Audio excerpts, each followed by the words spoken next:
Hey y'all, Ksenia here, and today I'm going to be talking about the 5 healthy coping mechanisms that has helped me with my mental health journey.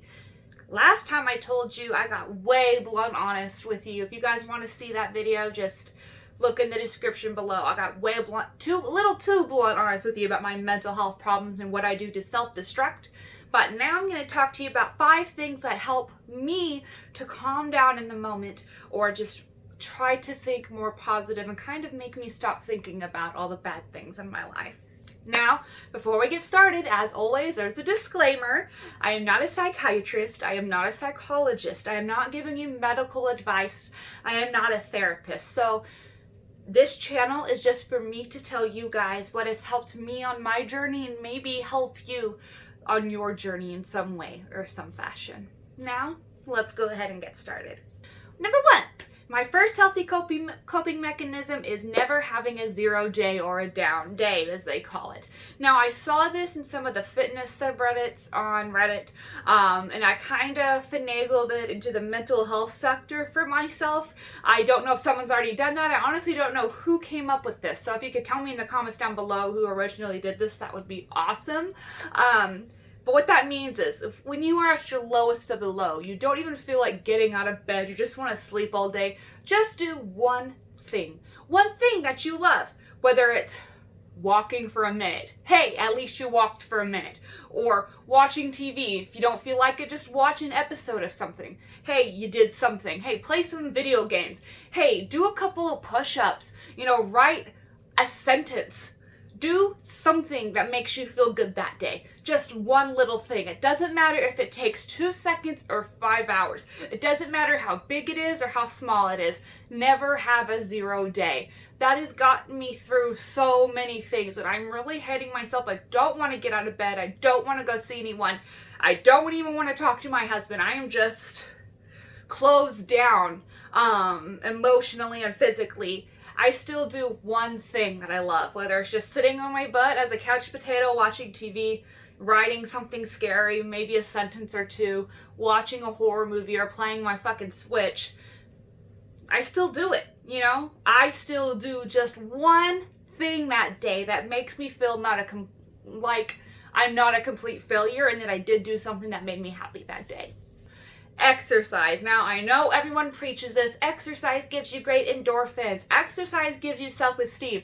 Yes, that's all true, but that's not why I exercise. I exercise because I am so focused on the way my body is feeling, my breath, the pain that I'm in. I can't think of any negative thoughts. I don't even think when I'm working out, and that gives me a little bit of breaks.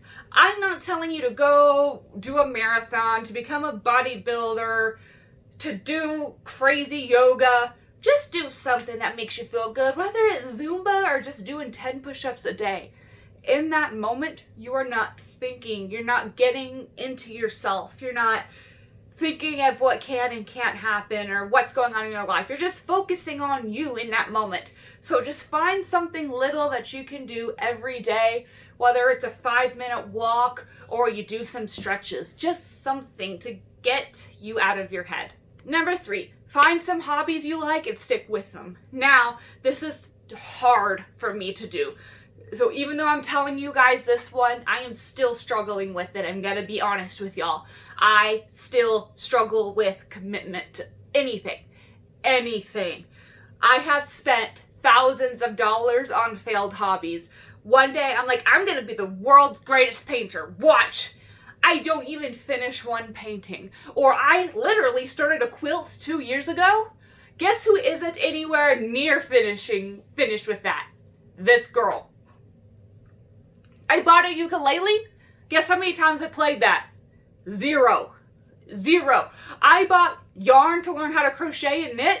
Guess who gave up after the first YouTube video?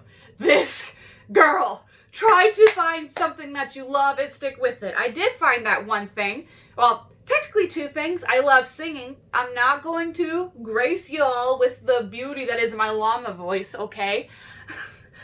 But I love singing in the car. I love singing and dancing by myself. And that's what I do sometimes. But I also love to write. If y'all watch my other YouTube channel, that's all about horror.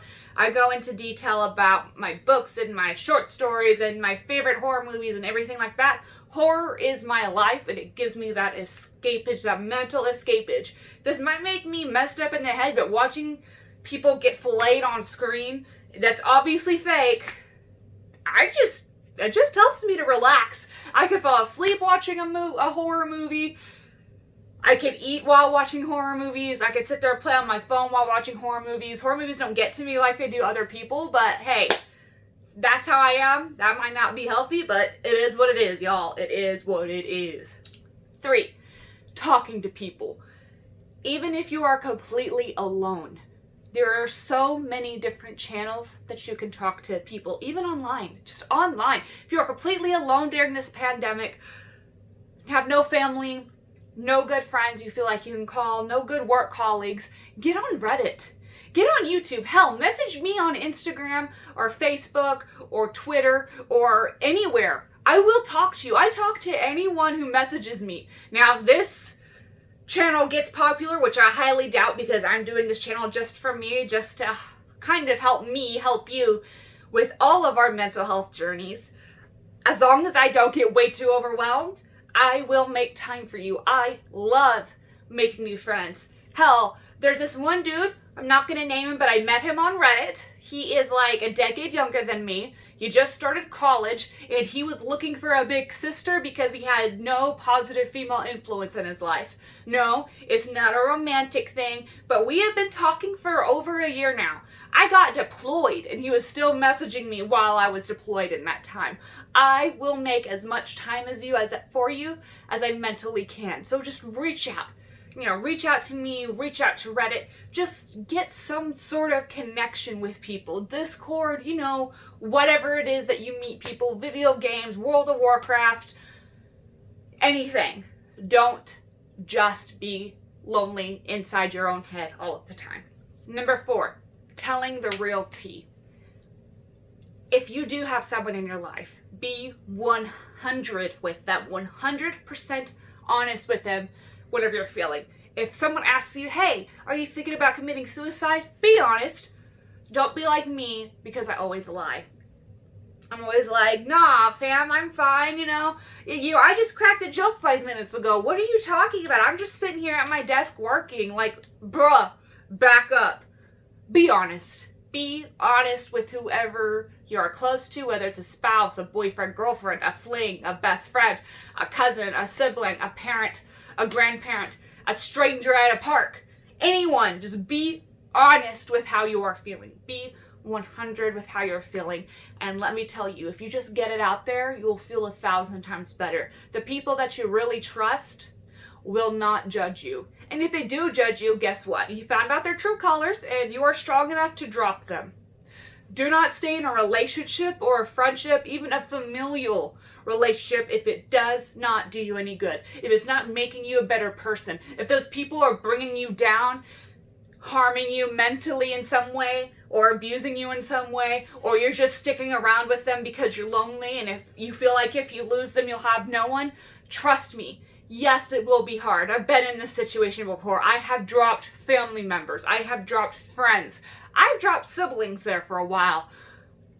If they are not helping you grow and they're not benefiting you whatsoever, and anytime you even think about them, it's just negative, negative, negative, why keep them around? They're just helping you in your downward spiral.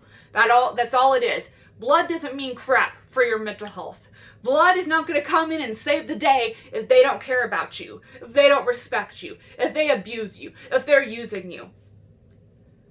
They won't help you.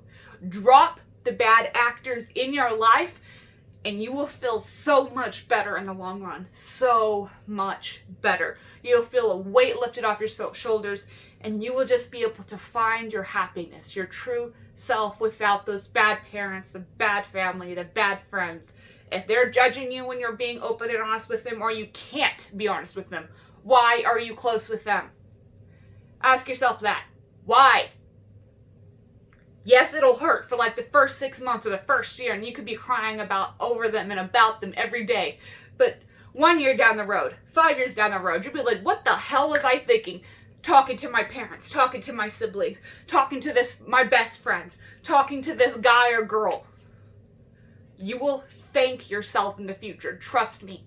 Just, if you take nothing else from me, just take from me that the bad actors in your life who only want to see you fall, regardless of if they're the only person in your life, drop them and you will feel better. 5, cleaning. I know it sucks, but a big indicator of bad mental health are the people who are too lazy to get up.